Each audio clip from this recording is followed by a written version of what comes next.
تاخدي تلعبي بالعروسة بتاعتي شوية؟ بجد؟ بس دي بتاعتك انتي. مش مشكلة، انا شوية وانتي شوية. شكرا. مها انت درجاتك وحشه كده ليه؟ جايبه 40 من 50؟ طب ما سوا اختك جايبه 50 من 50 اهي، ما تخليكي زيها شويه. حاضر يا ماما.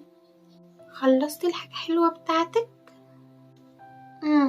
مش مشكلة، انا معايا حاجة حلوة كتير ممكن اديكي. شكرا. ما انت تفضلي على طول شقيه دايما كده؟ ما تشوفي سوا اختك عامله ازاي. اوف منك. يلا نلعب سوا. لا مش ممكن. ليه؟ كده بتاعتي انا بس. انتي زعلانة مني؟ اطلعي بره اوضتي. مها بذمتك ده مجموع تجيبيه؟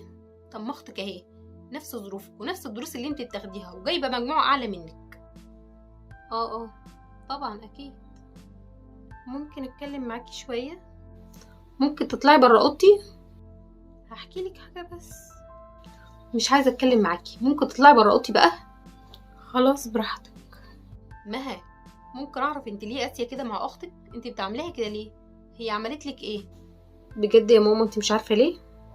بسببك. انا يا مها السبب؟ سهى اختي دي كانت اقرب حد ليا من واحنا صغيرين، من كتر ما عماله تقارني بيها بقيت حتى مش قادره ابص لها، بقيت بحقد عليها من اي نجاح يحصل لها، ربيتي جوايا كرهي ليها.